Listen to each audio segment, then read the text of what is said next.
Albums ranked. Mariah Carey. Cue the intro.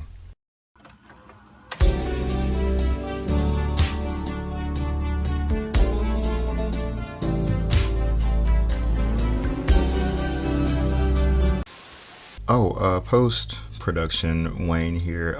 By the way, I forgot to mention the two Christmas albums, Merry Christmas and Merry Christmas to You, will not be included on this ranking. So please don't blow up my comments. I just don't think you should rank. It's Christmas music, so like that's its own thing. So Mariah's really the only artist that I know that actually like includes her Christmas music as proper entries in her discography, like proper studio albums, which, you know, she's the queen of Christmas, so she can do that. But anyways, yeah, those will not be included on the list.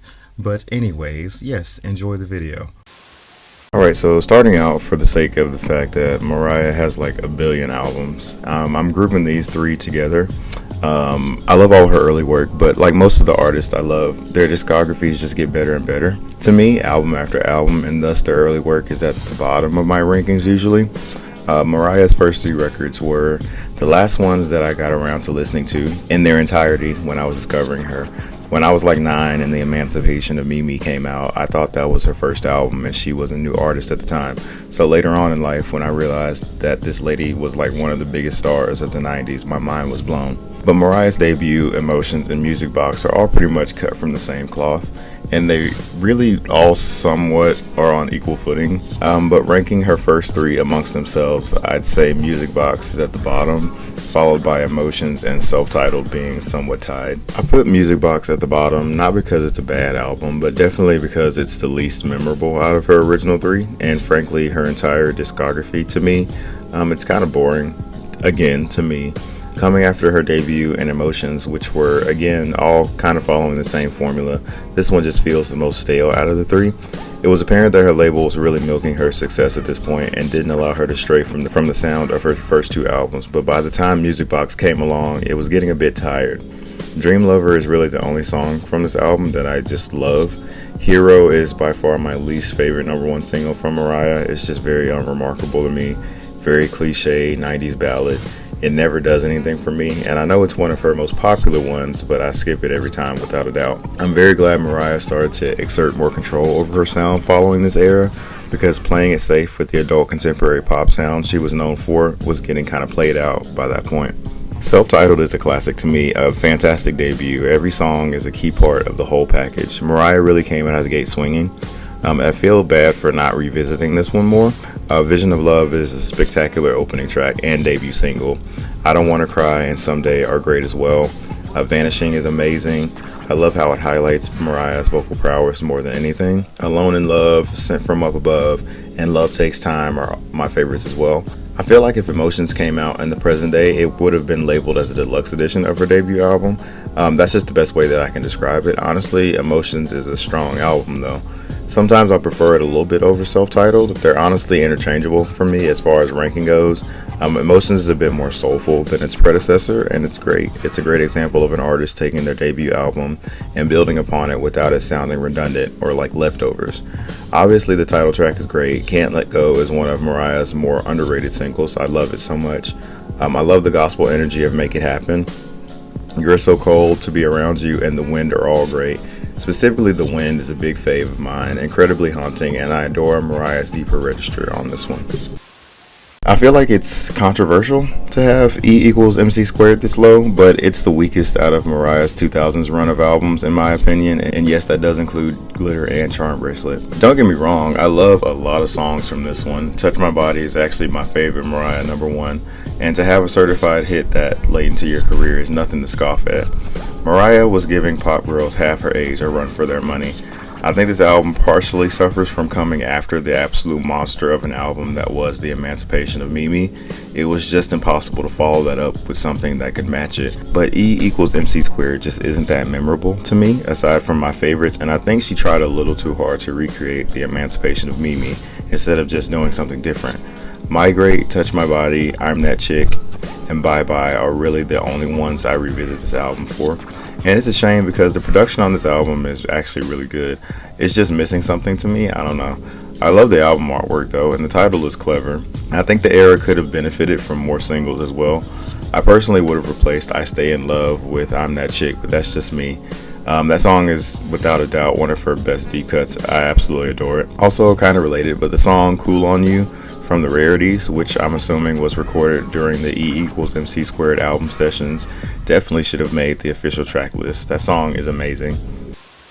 Glitter is great. I don't care. I feel like it's no secret anymore that that album was done horribly wrong. And honestly, I feel like a lot of the bad stigma surrounding the album was from the general public and the media, because every Mariah fan I know loves or at least likes this album. Unfortunately, the album suffered from the unfortunate timing in its release and being associated with the movie, which was critically panned. Granted, I still haven't watched it, but I doubt it was that bad.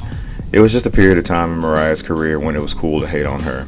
But Glitter is a great record and an example of Mariah doing something different with her sound, being heavily inspired by 80s music. It sounds like nothing else in her discography. Loverboy is one of my favorite Mariah songs overall, and mind you, it went number 2 during her quote-unquote flop era. The whole J-Lo debacle also saved that song in my opinion, because the version we got is far better than the originally intended sample. I have no idea why the official track list starts with the remix instead of the solo version, though that was an odd choice. But anyway, aside from Loverboy though, I love every song on this record honestly. Didn't Mean to Turn You On is a major favorite of mine. Twister brings me to tears, Never Too Far, and All My Life are great as well. Glitter may not be her best work, but it definitely is a great album that deserves its flowers. I feel like I don't like Rainbow as much as everyone else. I like the album. It has a lot of songs that I love on it, but as an album, it's okay. Out of the Daydream, Butterfly, Rainbow trilogy, I think it's the weakest as a whole though. What bothers me about this album though is the single choices are literally all ballads outside of Heartbreaker and the remix. I just don't get it. It doesn't accurately represent what this album has to offer at all, and this would be a problem with other Mariah albums as well. She'll have an album full of certified bangers, but the label will force her to put out only the ballads. Bliss, How Much featuring Usher, and Crybaby with Snoop Dogg could have all been solid hits honestly. Ex-Girlfriend, while not one of my favorites, has that signature late 90s, early 2000s sound that would have made it a decent hit as well. Thank God I Found You is okay though. I much prefer the remix though. There's a lot of entries on this ranking that are interchangeable, and Glitter and Rainbow are another duo that are honestly tied as far as how much I like them. I really wish she would have went with the original title of this album, The Art of Letting Go. It just sounds so much better to me. The unnecessarily extra title aside, this album is actually pretty immaculate. I really didn't pay any mind when it came out, and even when I was starting to really get into Mariah, I kind of left it by the wayside. I don't know why, but it just wasn't on my radar for the longest time. But one night I randomly listened to it, and I was honestly blown away from the jump. The opening track, Cry, left me speechless. The chorus on that song just does something to me. I wasn't expecting the album to open on such a somber note, but it's really great. Faded is another gem, should have been a single honestly. Thirsty could have been a decent hit as well. I love that one. Camouflage is another one in the same vein as Cry. I love that one as well. I thought the lead single Beautiful was okay when it came out. I like it. I do think the Miguel feature was unnecessary though. I love You're Mine, Eternal so much. That's a very, very underrated single of hers. You Don't Know What to Do is great as well. And the Mary J. Blige remix of It's a Wrap on the deluxe edition is criminally underrated. This album kind of fell under the radar, and it's unfortunate because there's a lot to offer from this one. It suffered the same fate as many other albums released by artists this late into their careers. Labels don't really push them as much for whatever reason. Promo is minimal. It's almost like they think that they can't compete with the modern artists, and it's not fair because most of the time, these veterans are the ones that paved the way for the modern younger artists. I've seen other albums like Janet's Unbreakable and Madonna's Madam X suffer the same fate. I absolutely adore this sweet little album so much. I love Charm Bracelet. It has the unfortunate timing of being released in between Mariah's biggest quote-unquote flop and then her biggest album, a very successful comeback, and thus it kind of just sits there being overlooked by a lot of people. But I'm here to tell you that Charm Bracelet is an absolute gem. Peak early 2000s R&B. I proudly stand this album. The production is great. Mariah's vocals have a certain light airiness on this record that is just so pleasant to listen to. Charm Bracelet is just a very silky smooth record. It's very cute. I don't really know how to describe it. It just puts me in a mood. Listen to Boy I Need You, The One, Yours, and Lullaby, and you'll understand the vibe that this album gives off. It's very sultry. This is all around just a very pleasant album to listen to. I absolutely adore it. Particularly Boy I Need You, which should have been the lead single, by the way, is one of my favorites. I adore that Y2K Japanese futuristic aesthetic of the video so much. That's honestly one of Mariah's best videos to me. I'm just obsessed with that aesthetic. I love it so much. An underrated song and a deep cut on the album, You Got Me, is one of my absolutely favorite deep cuts from Mariah. Mariah and Jay-Z just have a very underrated musical chemistry. I wish they would have linked up at least one more time after this. Subtle Invitation and Irresistible are two of my favorites as well. The vibe of Charm Bracelet is just so immaculate. It's truly peak Mariah Carey just because of the aesthetics alone. It really deserves more praise and recognition. Daydream almost feels like a second debut album for Mariah, honestly. When I was a new Mariah fan way back when, I pretty much ignored this album in favor of Butterfly, but there would honestly be no Butterfly without Daydream. This album is just such a pristine one, a mid-90s classic. I would argue this album is near perfect, honestly. Such a masterful fusion of pop and R&B. It's yet another album that is peak Mariah Carey to me. It just has that trademark dreamy and airy feel that is so Mariah. And honestly, this was the first album of hers to do it. So in many ways, it's the originator of that unique Mariah vibe. Daydream really evokes that feeling of a, well, daydream. It feels like a fantasy, a feeling that you perhaps would get from laying underneath the stars. Okay, I'm done. But in all seriousness, the feeling of Daydream is something that's very refreshing, calming, subtle, yet potent. This is a very special album through and through. Fantasy and Always Be My Baby are classics, some of the greatest songs in pop music. Underneath the Stars is a quintessential Mariah Carey song, one that only she could have done. I can't quite put into words what that song does to me. It's unlike anything I've ever heard. Melt Away is another one of my favorite Mariah deep cuts. I also love the Daydream interlude as well. Oh, and Slipping Away should have made the final track listing. That song is absolutely amazing. I feel like at this point I've had some controversial placements as far as where I've ranked some of these albums. I really don't know where a lot of, Mariah Carey's fans' heads are as far as where they rank albums. Because I don't really occupy that fandom as much. So I'm very curious to know if I'm on the same page as a lot of Mariah fans or not. But moving on, I don't really know what the general consensus is of Memoirs as far as the Lamely is concerned. But something tells me it might be a little out of the ordinary to have this album up so high on a list. I don't know. If it's a controversial take, then oh well. But in my honest opinion, Memoirs is a near skipless album. The only skip on this album to me is Standing O. It just doesn't do it for me.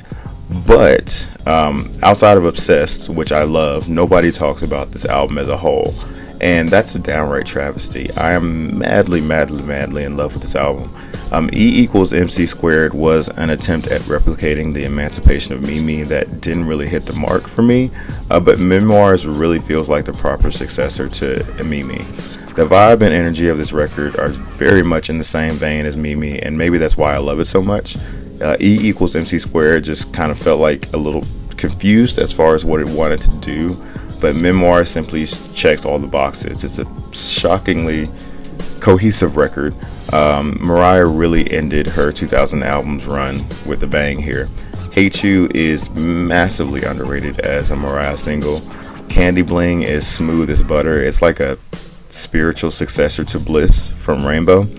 Ribbon sounds very 2009, but I love it so much. It's a Rap, obviously, a hit, a banger. Let me just say that I loved It's a Rap long before it had its resurgence on TikTok or whatever this year. About My Face was an obsession of mine back then, especially the Nicki Minaj remix. I was obsessed with the video. That Target commercial just was amazing. I loved it. The Impossible is another favorite of mine. Angels Cry is a criminally underrated Mariah ballad. I love that one so much. The Languishing interlude is a real tearjerker. and her cover of I Want to Know What Love Is magical. But overall, Memoirs is very special. I actually didn't realize that this was one of my favorite Mariah albums until recently. Like, I just had happened to listen to it and was like, wow, this is hitting every mark for me. So I really love this one. Really love Memoirs. All right, and we're coming again with another possibly controversial take. I don't know. I feel like not a lot of Mariah fans would have Caution in their top 3 or just this high in general. I don't know. I could be wrong.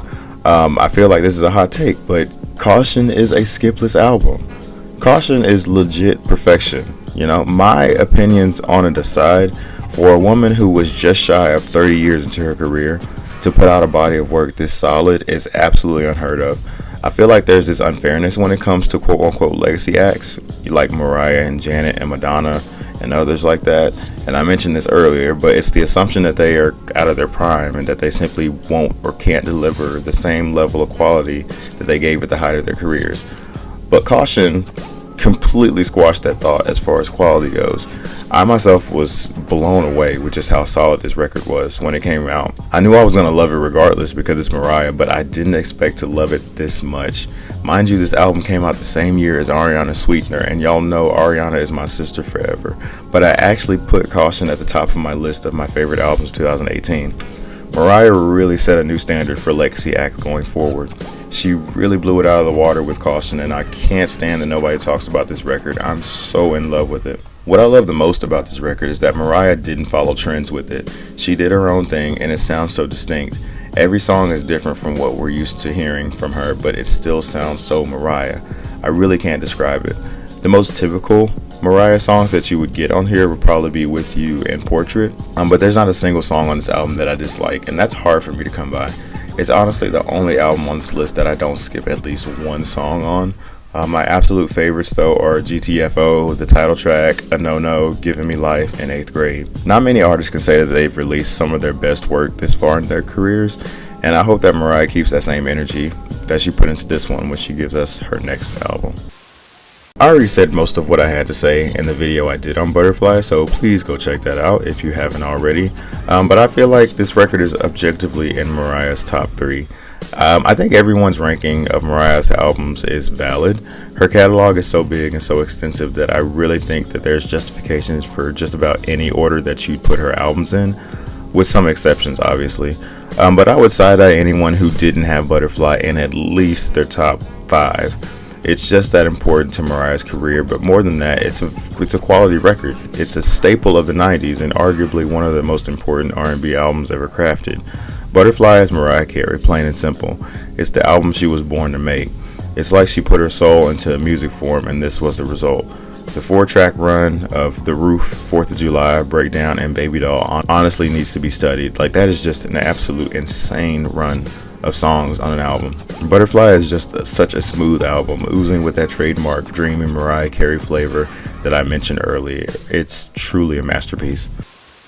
I will admit, it was really hard choosing between Mimi and Butterfly. I feel like both of those records are arguably her 2 biggest when it comes to her evolution as an artist.